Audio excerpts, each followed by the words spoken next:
Hey guys, it's Kyla at the MJC, and today we're going to go through the summons without minor children, which is one of the forms in the first part of a divorce without minor children.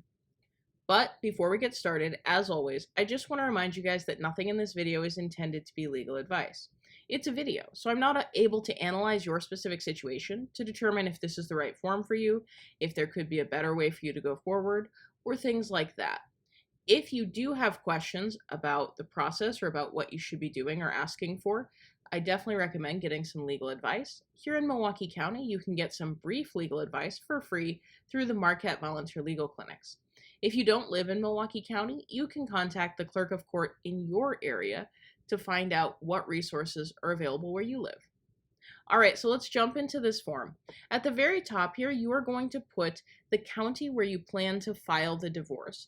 For most people, that's going to be the county where you live, but for a handful of people, it might be the county where your spouse lives. So since the MJC is located in Milwaukee, we're going to go ahead and put Milwaukee County.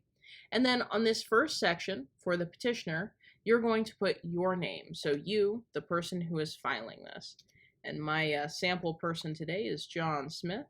I'm going to get him entered here, and then you're going to put your address. Street. So you'll put in your address, and then 209.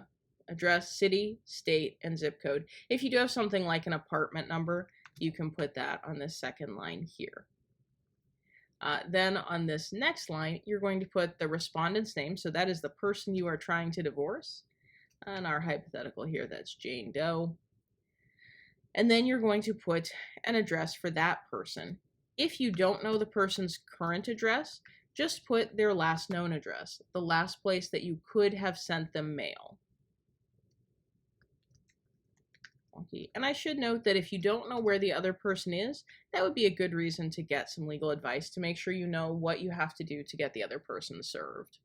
So once you've entered the names and addresses here, you're going to go ahead and indicate whether you're seeking a divorce or a legal separation.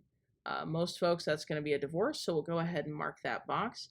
For case number, you will leave this blank because you are starting a case brand new, so you don't have a case number yet.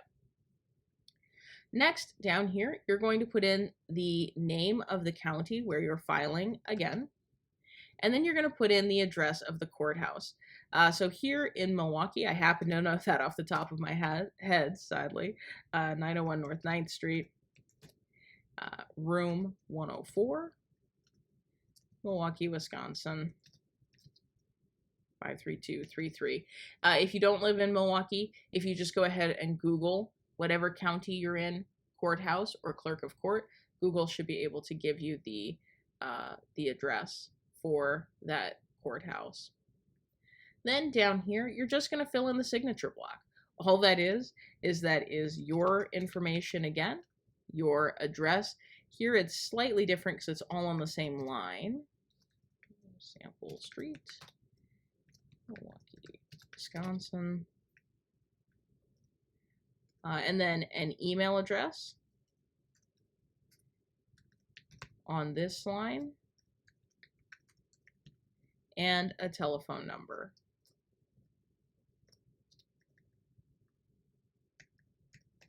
And that's it for this form. Thank you guys for watching. I hope that this was helpful. We'll be back with the next forms in the divorce process, the divorce part 1 process. But until then, I hope that you guys go out and represent yourselves well.